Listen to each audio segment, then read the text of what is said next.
The man who answered Ethan Vale's call was supposed to be ordering an execution, not saving a stranger's life. Rain slammed against the mansion windows hard enough to rattle the glass, but inside the Whitmore estate, the silence felt colder than the storm outside. Ethan kept his head lowered as he scrubbed spilled wine from the marble floor of the dining room, his fingers trembling from exhaustion.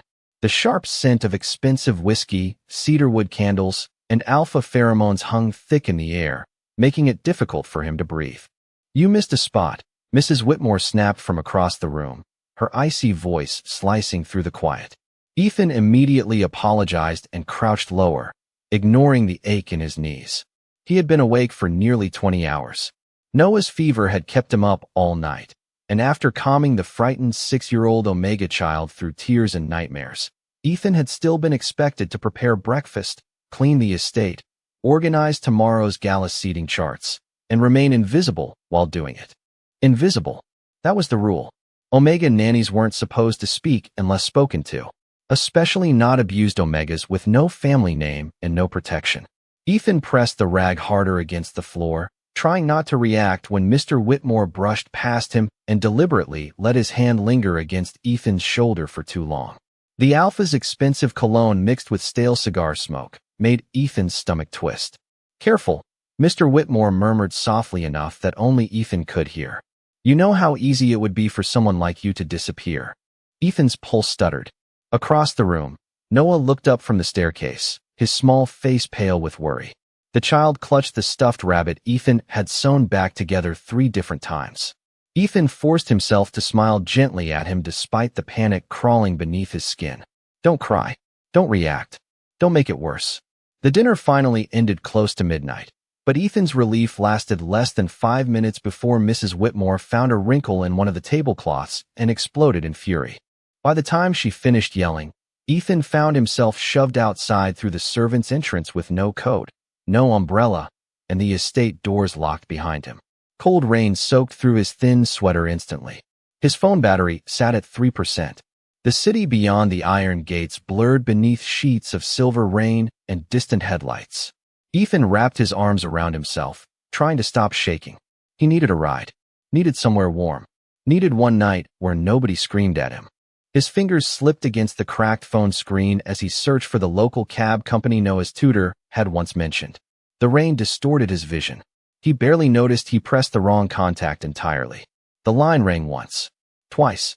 Then someone answered. Silence. Not normal silence. Heavy silence. Dangerous silence. Ethan could hear faint jazz music in the background, ice clinking against glass, the distant murmur of men speaking in low voices. Then a deep voice cut through the darkness like a blade wrapped in velvet. "Who gave you this number?" Ethan froze. Every Omega instinct inside him reacted instantly. Alpha. Powerful Alpha. Not the polished corporate kind that filled gala rooms pretending to be civilized. No, this voice carried something colder. Something ancient and controlled and terrifying. Ethan swallowed hard. I'm sorry," he whispered, rain dripping down his face. "I think I called the wrong number." Another pause. Somewhere far away on the other end of the line, a chair scraped softly against marble flooring. "You're crying," the man said calmly. Ethan's breath caught. Thunder rolled across the city skyline. Behind Ethan, the servant's door suddenly opened again, and Mr. Whitmore stepped outside with an irritated expression. "You're still here?" he snapped. Ethan flinched automatically, and on the other end of the phone, the silence changed. It sharpened, became focused, predatory. The stranger spoke again, quieter this time. "Tell me your name." For a moment, Ethan could not answer. Rainwater slid down his face in freezing streams while the iron gates of the Whitmore estate towered behind him like prison bars. The city lights beyond the hills shimmered through the storm, distant and unreachable, and all he could hear was the steady sound of the stranger breathing on the other end of the line. Calm, controlled, powerful enough to make Ethan's Omega instincts tighten painfully in his chest. Mr. Whitmore stepped closer beneath the glow of the servant's entrance light, annoyance sharpening his features. "Did you suddenly forget how to move?" he snapped. Ethan lowered his gaze automatically. "I am sorry, sir. I was trying to call a cab, then stand by the road and wait for one." The Alpha's eyes narrowed when he noticed the phone pressed to Ethan's ear. "Who are you talking to?" Ethan instinctively took a small step backward. The movement was tiny, almost invisible, but it was enough. Enough for the man listening through the phone to notice. Ethan heard the faint clink of glass again before the stranger finally spoke. "Do not hang up." The quiet authority in that voice sent warmth and fear rushing through Ethan at the same time. Mr. Whitmore frowned. "Give me the phone." Ethan's fingers tightened around it immediately. Panic flared sharp inside him. If Mr. Whitmore took the call, everything would somehow become worse. It always did. Before Ethan could react, another voice suddenly echoed from inside the mansion. "Ethan." Noah came running through the doorway in sock-covered feet, clutching his stuffed rabbit tightly against his chest. The child's pale blonde hair was messy from sleep, and his cheeks were still pink with fever. "Do not yell at him again," Noah shouted, his small voice trembling. "You promised." Mr. Whitmore's expression darkened instantly. "Go back upstairs, Noah." "No." Noah moved directly beside Ethan and grabbed his soaked sleeve with both hands. "Ethan stays with me." Something painful twisted inside Ethan's chest. Noah was the only person in this entire estate who looked at him like he mattered. The only one who noticed when Ethan skipped meals or fell asleep sitting upright in the laundry room after working too many hours. Ethan crouched carefully despite the cold rain soaking through his jeans. "Hey," he whispered softly to the child. "You should be in bed." Noah's lip trembled. "You always say that when you are sad." Ethan felt his throat tighten instantly. Across the line, the stranger remained silent, listening to every word. Somewhere in the background of the call, Ethan thought he heard low male voices stop completely, as if an entire room had gone still. Mr. Whitmore exhaled sharply. "Fine. 5 minutes. Then I want him back inside." He turned and disappeared into the mansion again, the heavy doors slamming shut behind him. The moment he vanished, Noah wrapped both arms around Ethan's neck. "Do not leave," the child whispered fearfully. Ethan closed his eyes for one painful second. The scent of rain, wet pavement, and Noah's faint lavender shampoo surrounded him while thunder rolled far above the estate. "I am not leaving," Ethan promised quietly, even though he no longer knew if that was true. Then the stranger on the phone spoke again. "You work for them?" Ethan slowly stood, pulling Noah close beneath the narrow overhang of the entrance. "Yes." "And the child?"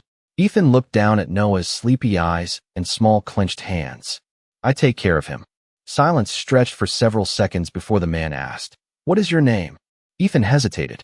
Every survival instinct told him not to answer. Powerful alphas were dangerous even on their best days, and this one sounded like the kind of man entire cities feared. But there was something else beneath the coldness in his voice now. Something focused entirely on Ethan. "Ethan," he whispered finally. Another pause. Then the stranger replied in a tone so calm it almost felt unreal. "Ethan," he repeated slowly, as if testing the name. "My name is Damian Moretti." The moment he said it, even Noah reacted. The little boy's eyes widened immediately. In New York, everybody knew the name Moretti. The rain suddenly felt colder after Damian Moretti said his name. Ethan saw the recognition instantly spread across Noah's face, even through the child's exhaustion. Everyone in New York knew the Morettis. They were the kind of family people mentioned in lowered voices at expensive restaurants and political fundraisers. Powerful, untouchable, dangerous. Ethan's pulse stumbled painfully in his chest. "You are lying," Noah whispered before Ethan could stop him. Damian's voice remained calm on the phone. "I do not lie to children." Noah looked up at Ethan with wide, uncertain eyes. "That is really him?" Ethan did not know how to answer because part of him still could not believe this was happening. He tightened his grip on the phone slightly as cold rainwater dripped down his wrist. Somewhere far away across the city, Damian Moretti was listening to him breathe. The realization alone made Ethan feel strangely exposed. "Why did you call this number?" Damian asked quietly. Ethan glanced back toward the dark mansion windows. Most of the lights had already gone out except for the third-floor office where Mr. Whitmore usually stayed awake drinking late into the night. "It was an accident," Ethan admitted softly. "I was trying to call for a ride." Silence. Then the faint sound of someone speaking near Damian, distant and cautious. Ethan could not make out the words. Damian answered them with only one sentence. "Leave us." The room on the other end immediately went quiet again. Ethan swallowed hard. There was something deeply unsettling about how quickly people obeyed him. Noah tugged gently on Ethan's sleeve. "My feet are cold." Ethan instantly crouched beside him despite the freezing stone beneath his knees. "I know, sweetheart. We will go inside soon." Noah leaned against him heavily, still clutching the stuffed rabbit. "I do not want you to go away." The child's small voice cracked slightly on the last word, and Ethan felt something sharp twist inside his chest again. He brushed damp blonde hair away from Noah's forehead carefully. "I am here." Another pause stretched through the phone call before Damien spoke again, lower this time. "He trusts you." Ethan looked down at Noah in surprise. "He does not trust anyone," Damien continued. "Children like that usually do not." Ethan frowned slightly. "You can tell that from one conversation?" "Yes." The answer came immediately. "Calm. Certain." Ethan suddenly became aware of the scent of rain and cedar drifting through the cold night air around him, even though Damien was miles away. It made no sense, but his omega instincts reacted anyway, warmth spreading uneasily beneath his ribs. "Dangerous," his instincts warned softly. "Safe," another quieter part whispered back. Ethan hated that second feeling immediately. He should have ended the call already. Any smart omega would have. Powerful alphas did not help strangers for free, and Damien Moretti was not simply powerful. He was the kind of alpha who made entire rooms go silent without raising his voice. Ethan had heard stories. Politicians feared him. CEOs obeyed him. Reporters disappeared from television after speaking his name too boldly. Yet none of that matched the man quietly listening to Noah talk about stuffed rabbits and cartoons through a rain-soaked phone call after midnight. "You sound tired," Damien said suddenly. Ethan almost laughed at how absurdly gentle the observation felt coming from someone like him. "I am fine." That was not the truth. Ethan froze. The rain softened around them, turning into a faint silver mist beneath the estate lights. Noah rested sleepily against Ethan's shoulder now, trusting him completely. Ethan stared at the wet pavement beneath his shoes and realized he could not remember the last time anyone asked whether he was tired, or cared about the answer. "You should not worry about strangers," Ethan whispered. "I decide what concerns me." The quiet possessiveness in Damien's voice sent warmth through Ethan so suddenly it frightened him. He tightened his grip on the phone harder. This was bad. Emotionally bad. Because for the first time in years, Ethan did not feel invisible. Then headlights suddenly appeared at the top of the long estate driveway. A black SUV rolled slowly through the iron gates without stopping. Ethan's stomach dropped instantly because Whitmore Security never opened those gates for unexpected visitors. Noah lifted his head sleepily. "Who was that?" Ethan watched the SUV glide silently toward the mansion through the rain. On the other end of the line, Damien finally spoke again. "Do not go inside yet." Ethan's breath caught. "Why?" The answer came soft enough to sound almost intimate. "Because those are my men." Ethan stared at the black SUV moving slowly through the rain while his heartbeat turned uneven inside his chest. The vehicle looked expensive in the terrifyingly understated way only truly wealthy people managed. No flashing lights. No tinted chrome. Just smooth black metal gliding silently across wet pavement like it already owned the world around it. Noah tightened his grip on Ethan's sleeve. "Why are Mafia people here?" the child whispered. Ethan could not answer because his mind was still trapped on Damien's voice. "Because those are my men." The realization hit differently now. This was not some strange late-night phone call anymore. Damien Moretti had actually sent people. For him.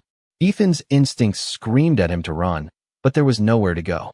The mansion doors behind him remained locked. The storm raged beyond the gates.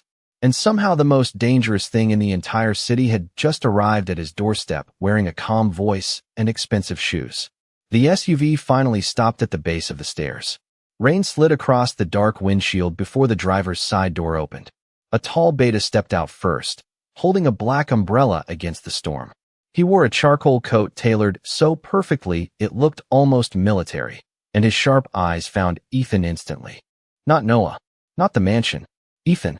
Another man exited the passenger's side, broader and silent, scanning the property with practiced precision. Ethan's stomach tightened. They moved like people used to protecting monsters. The first man climbed the stairs slowly until he stood a respectful distance away beneath the rain-covered entrance. "Mr. Vale?" Ethan blinked in surprise. Nobody called him Mr. "Why, yes." The beta gave a small nod. My name is Marco. Mr. Moretti asked us to escort you somewhere safe. Ethan's pulse jumped hard enough to hurt. Safe. Marco's expression shifted almost imperceptibly at the word, as if he found it ironic. Yes. Noah immediately stepped closer to Ethan. You cannot take him. Marco looked down at the child, and to Ethan's shock, his severe expression softened slightly. That is not our intention. Ethan glanced nervously toward the mansion windows. Several lights had turned back on upstairs. He knew what that meant. Someone had noticed the SUV.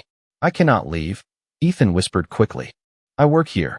Marco's gaze held his for a second too long. You think that is why Mr. Moretti sent us? The question unsettled Ethan more than it should have. Before he could answer, the mansion doors suddenly flew open again. Mr. Whitmore stepped outside looking furious, his silk shirt half-buttoned beneath an expensive wool coat. The moment he saw the SUV and the men standing beside Ethan, his expression changed instantly.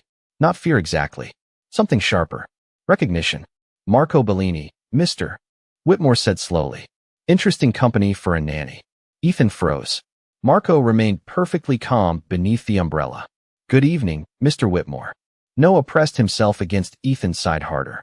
The child could feel the tension now too, thick and heavy beneath the storm. Mr. Whitmore's eyes narrowed toward Ethan. What exactly did you do? Ethan shook his head immediately. Nothing. But nobody looked convinced. Marco stepped slightly forward. Mr. Moretti requested a conversation with Mr. Vale. Requested. The words sounded polite, but every instinct Ethan possessed knew it was not optional. Mr. Whitmore gave a humorless laugh. Since when does Damien Moretti care about random omegas? Ethan's chest tightened painfully because he wanted to know the same thing. Marco's expression remained unreadable. Mr. Moretti tends to notice certain things. Silence crashed between them. Rain poured harder across the estate gardens while distant thunder rolled above the city skyline. Then Mr. Whitmore suddenly looked directly at Ethan with something dangerously close to panic hidden beneath his anger. What did you tell him? Ethan stared in confusion. Nothing. Ethan. Mr. Whitmore took one sharp step closer. What did you say? Before Ethan could respond, Noah suddenly spoke in a trembling voice. Dad is scared. Everyone went silent. Ethan slowly looked down at the child beside him. Noah's pale face had gone completely still, his small hands clutching the stuffed rabbit tightly against his chest. He only gets that scared when people mention the basement. The rain seemed to stop around Ethan for one horrible second. Mr. Whitmore's face lost all color. And on the phone still pressed quietly against Ethan's ear, Damien Moretti finally spoke again for the first time in several minutes. His voice had become terrifyingly soft. What basement? The silence after Noah's words felt wrong. Too heavy. Too still. Rain continued pouring across the estate, but Ethan suddenly noticed how pale Mr. Whitmore looked beneath the entrance lights. The Alpha's confidence had vanished so quickly it made Ethan's stomach tighten with dread. Noah, Ethan said carefully, trying to steady his voice. You should not talk about things you do not understand. But Noah only clung tighter to his stuffed rabbit. I do understand, he whispered. I hear them. Mr. Whitmore snapped instantly. Enough. The sharpness in his voice made Noah flinch hard against Ethan's side. Ethan reacted without thinking, pulling the child closer protectively, and the movement changed something in the air immediately. Marco noticed. The guards noticed. Even Damien noticed through the phone pressed against Ethan's ear. Ethan could almost feel the Alpha's attention sharpening from miles away. Take Noah inside, Mr. Whitmore ordered tightly. Ethan hesitated. Every instinct screamed not to leave the child alone right now. Noah buried his face against Ethan's soaked sweater. Do not make me go downstairs again. The words shattered whatever fragile control remained in the moment. Marco's expression hardened for the first time since arriving. One of the bodyguards behind him shifted subtly, his attention locking onto the mansion itself now instead of Ethan. Mr. Whitmore looked furious. But underneath the anger, Ethan finally saw it clearly. Fear. Real fear. The child is confused, Mr. Whitmore said quickly, almost too quickly. He has nightmares. Nightmares do not usually involve basements, Marco replied calmly. Ethan's pulse pounded painfully in his throat. Basement. Suddenly memories Ethan had spent months ignoring started sliding together in ugly ways. Locked doors near the west wing. Men arriving late at night through the service entrance. Expensive cars parked behind the estate after midnight. Noah crying whenever certain guests visited. Ethan had convinced himself none of it involved him because survival inside the Whitmore house depended on not asking questions. But now his chest felt cold with realization. Damien's voice came softly through the phone again. Ethan. The way he said his name no longer sounded curious. It sounded personal, intimate in a way that frightened Ethan more than open aggression would have. How long have you worked there? Ethan swallowed hard. Almost 11 months. Silence. Then Damien asked, and in 11 months, nobody helped you leave? Ethan froze completely because no one had ever asked him that before. Not once. The rain soaked deeper through his clothes while Noah trembled quietly against him. And suddenly Ethan became painfully aware of how exhausted he truly was. Not physically, emotionally. Bone-deep exhaustion from surviving one day at a time inside a house that never felt safe. I did not have anywhere to go, Ethan admitted before he could stop himself. The confession slipped out too easily, too honestly. Another dangerous silence followed. Ethan could hear faint breathing on the other end of the call before Damien finally spoke again. Lower now. You should have. Something inside Ethan cracked slightly at those words. He hated it immediately, hated how badly he wanted to believe them. Mr. Whitmore stepped forward suddenly, visibly trying to regain control of the situation. This has gone far enough. Ethan, hand me the phone. Ethan instinctively stepped backward. Marco noticed that too. Mr. Whitmore, Marco said evenly. I strongly advise against touching him right now. The warning was calm, polite even.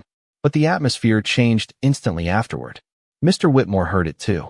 Ethan felt it in the cold not forming inside his stomach. Because this was no longer about a mistaken phone call. Somewhere along the way, Damien Moretti had decided Ethan belonged under his protection, and nobody seemed to understand why except Damien himself. Noah suddenly lifted his head from Ethan's shoulder and looked toward the mansion with visible panic. They are coming. Ethan frowned. Who? But then he heard it too. Footsteps. Several of them. Fast. The west side entrance of the mansion opened, and 3 unfamiliar alphas emerged into the storm wearing dark coats and gloves despite the warm summer rain. Ethan had never seen them before, but Noah instantly started shaking beside him. No, the child whispered fearfully. Not them. Marco's entire posture shifted in one smooth, terrifying second. The bodyguards behind him moved instantly, placing themselves between Ethan and the approaching men. And through the phone pressed against Ethan's ear, Damien Moretti spoke in a voice so cold it barely sounded human anymore. Marco, he said quietly, get Ethan out of that house. Now. Everything happened too fast after that. The 3 unfamiliar alphas moved across the rain-soaked driveway with the confidence of men who believed they already controlled the situation, but Marco reacted first. Inside the vehicle, he ordered sharply. Ethan barely had time to process the command before one of Damien's guards stepped forward and opened the SUV door beside him. Noah immediately grabbed Ethan's hand tighter. I do not want to stay here, the child whispered, panic rising visibly in his scent now, soft lavender turning sharp with fear. Ethan's heart twisted painfully. He looked back toward the mansion one last time and realized something terrifying. He truly did not want to go back inside either. Not anymore. The illusion had shattered too completely. The Whitmore estate no longer looked elegant beneath the storm. It looked cold. Watching. Wrong. Mr. Whitmore took another step toward Ethan, his voice strained now. You are making a mistake. Ethan stared at him through the rain. For 11 months, he had apologized to this man, avoided his anger, lowered his eyes, survived quietly. But tonight something inside him had shifted in a way he could not undo. Am I? He whispered. Mr. Whitmore's jaw tightened instantly. You do not understand who you are involving yourself with. Ethan almost laughed at the irony because for the first time, neither did Mr. Whitmore. Noah climbed into the SUV first, still clutching the stuffed rabbit against his chest. Ethan followed automatically, but before the door could close, one of the unfamiliar alphas near the mansion suddenly called out. The boss said the Omega stays. Marco's expression turned dangerously calm. Incorrect. The man's eyes narrowed. You do not have authority here. Neither do you, Marco replied. Rain rolled slowly down his dark coat, while the atmosphere tightened like a wire ready to snap.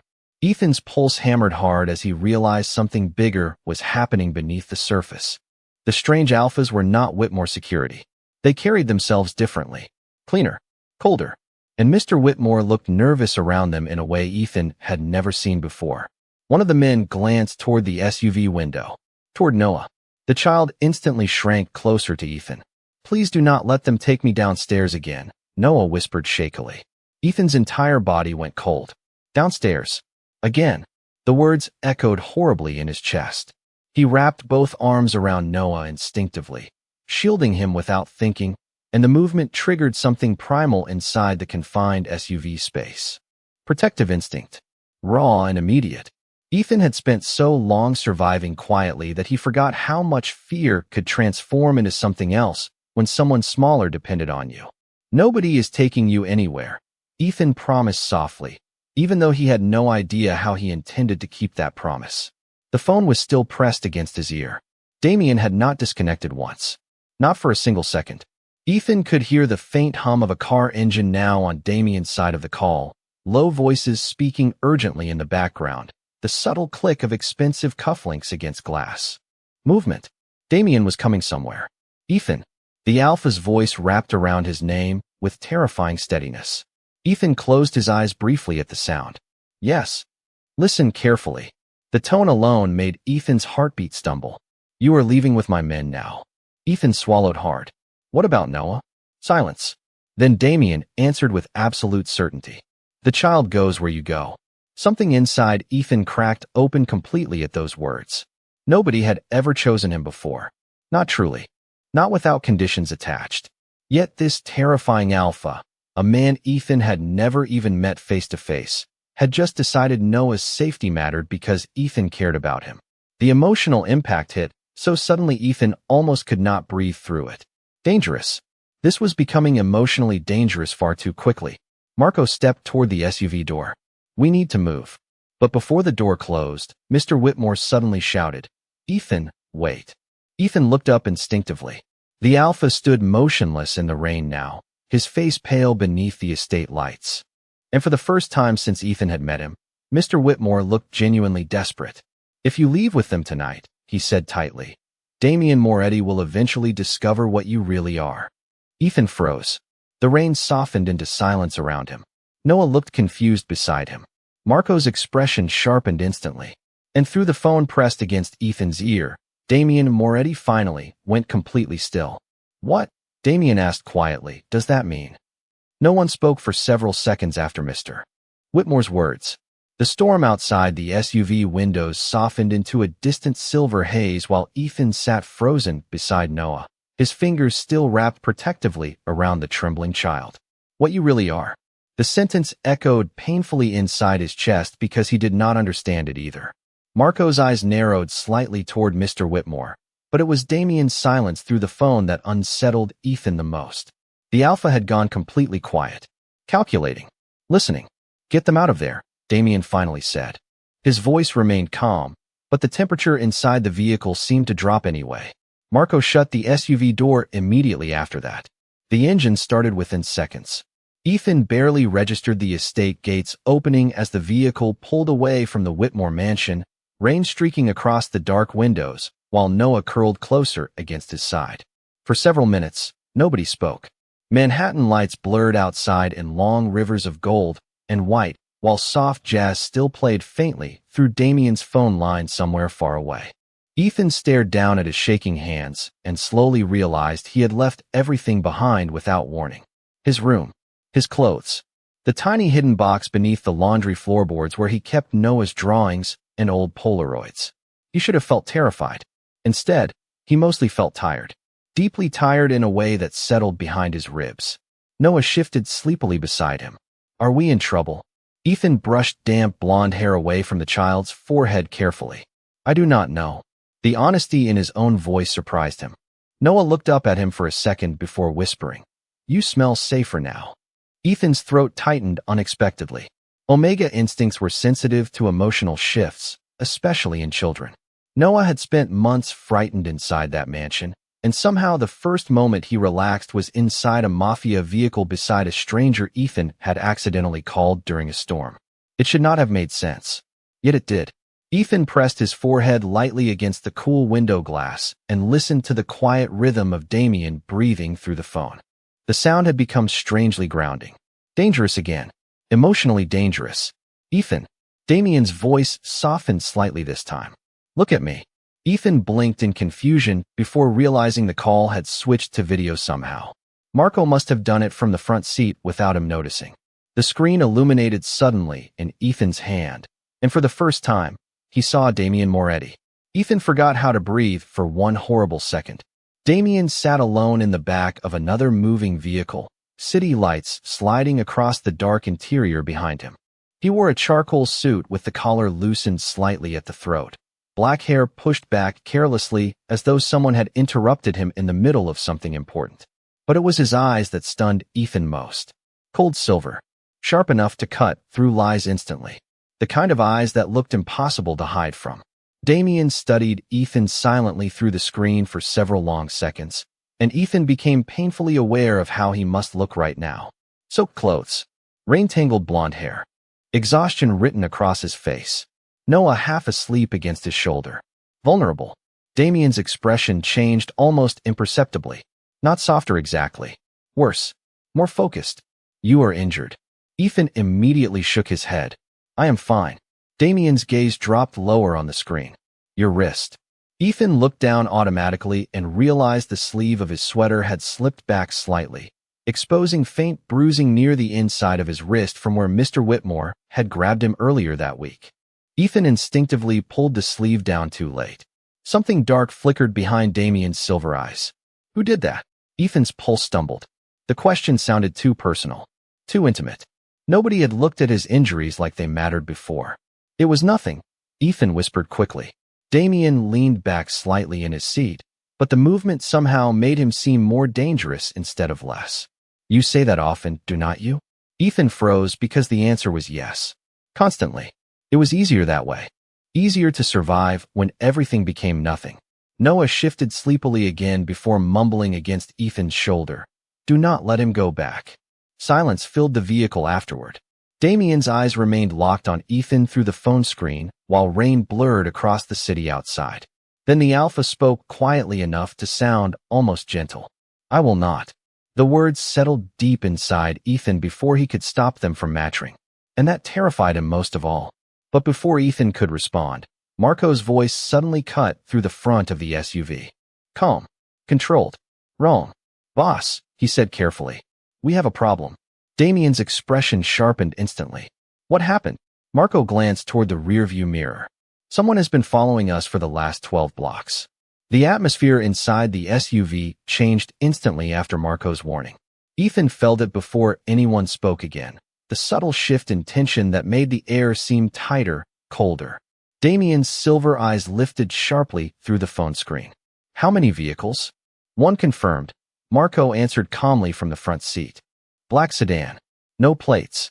Noah stirred uneasily against Ethan's shoulder, still half asleep, but sensitive enough to feel the fear curling beneath the silence. Ethan's chest tightened instinctively. The city outside blurred faster now as the SUV accelerated through rain-slick Manhattan streets, reflections of neon signs streaking across the dark windows like fractured light underwater. Damien's gaze returned to Ethan almost immediately, as though nothing else mattered quite as much. Are you frightened? Ethan wanted to lie. He always lied about fear because fear made people dangerous around Omegas. But tonight had already stripped too much from him. Yes, he admitted quietly. Damien watched him for several long seconds. Good. Ethan blinked in confusion. Damien leaned back slightly inside his own vehicle somewhere across the city, shadows and silver light cutting across the sharp lines of his face. Fear keeps people alive. The answer should have sounded cold. Instead, it sounded personal. Like experience. Ethan suddenly realized Damien Moretti probably understood survival better than anyone he had ever met. Noah shifted again before mumbling softly. I do not want Ethan to cry anymore. The words landed harder than they should have. Ethan lowered his eyes immediately, embarrassed by the sudden tightness in his throat, but Damien's expression changed again on the screen. Softer this time. Not weaker. Just painfully attentive. Does he cry often? Damien asked quietly. Ethan opened his mouth to deny it automatically, but Noah answered first. Sometimes at night. Ethan felt humiliation rush through him instantly. Noah, you think I do not hear you? The child whispered sleepily. But I do. Silence swallowed the vehicle after that. Ethan stared down at Noah's small hand clutching his sweater while shame and something worse twisted painfully inside his chest. Because Noah was right. Ethan had cried quietly at night more times than he could count inside that cold mansion, always careful to cover his mouth so nobody heard. Loneliness had a sound eventually. Damien remained silent for several seconds before asking softly, "Who comforted you?" Ethan looked up sharply. The question stunned him because nobody ever asked things like that. Nobody wanted to know what happened after the pain. They only cared whether you could still function afterward. Nobody, Ethan whispered before he could stop himself. The word hung heavily in the moving darkness. Noah immediately tightened his hold around Ethan's arm, as if trying to fix the answer himself. And Damien looked furious. Not explosive fury. Worse, controlled fury. The kind that became permanent. Ethan could almost feel the Alpha memorizing every detail about him through the screen. The exhaustion, the bruised wrist, the way he flinched before speaking, the loneliness. It made Ethan's pulse unsteady in ways that frightened him deeply. That changes tonight, Damien said quietly. Ethan's breath caught. Outside, thunder rolled low across the skyline, while the SUV turned sharply beneath the glow of bridge lights. The reflection from the city illuminated Damien's face again for one brief moment, and Ethan noticed something strange. Damien looked tired too. Not physically. Emotionally tired in the way powerful people became when they trusted no one for too long. The realization created a dangerous ache inside Ethan's chest. "Why are you helping me?" Ethan asked before he lost the courage. The question finally broke the strange, fragile silence between them. Damien's eyes stayed locked on his for so long Ethan almost regretted asking. "I do not know yet," Damien admitted quietly. Ethan froze because the honesty in that answer felt more intimate than anything else could have. Noah yawned softly beside him before murmuring, "He likes your voice." Ethan looked down in surprise, but the child was already drifting back toward sleep. Damien's expression shifted almost invisibly again. Then Marco suddenly spoke from the front seat, sharper this time. "Boss." Damien's attention snapped away immediately. "What happened?" Marco looked toward the mirror. "The sedan is still behind us." Ethan felt the tension rise again inside the SUV, thick and suffocating now. But before anyone could speak further, Noah suddenly lifted his head weakly from Ethan's shoulder and stared through the rain-covered back window. The child's face slowly lost all color. "No," Noah whispered. Ethan turned quickly. A second black vehicle had appeared behind them now, gliding through the storm like a shadow. And sitting in the passenger seat, visible for one horrifying second beneath the streetlights, was someone Ethan recognized instantly. The man from the basement.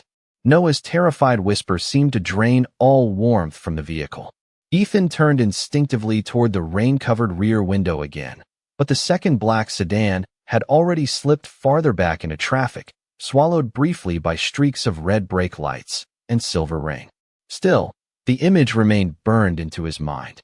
Pale eyes, dark gloves, the man from the basement. Ethan's chest tightened so suddenly he almost could not breathe. "Ethan." Damien's voice cut through the panic immediately, low and steady through the phone speaker. "Look at me." Ethan forced his gaze back toward the screen. Damien was no longer sitting in his vehicle. He was moving now, walking quickly through what looked like a private underground garage beneath towering white lights. Men stepped aside automatically as he passed. Nobody spoke to him. Nobody slowed him down. Yet despite the tension surrounding him, Damien's eyes remained completely fixed on Ethan alone. "You are safe right now," Damien said calmly. Ethan wanted to believe him, desperately. But years of survival had trained him not to trust safety when it appeared too suddenly. "That man," Ethan whispered shakily. "He used to come to the house late at night." Damien's expression darkened instantly, and Noah recognized him. Ethan looked down at the child beside him. Noah had curled tightly against his side again, fingers tangled into Ethan's sweater as though terrified he might disappear. "I heard them crying downstairs sometimes," Noah admitted quietly without lifting his head. "Dad told me never to open the door." Ethan felt sick. The pieces finally fit together now in ways he wished they did not. The hidden basement. Strange men arriving after midnight.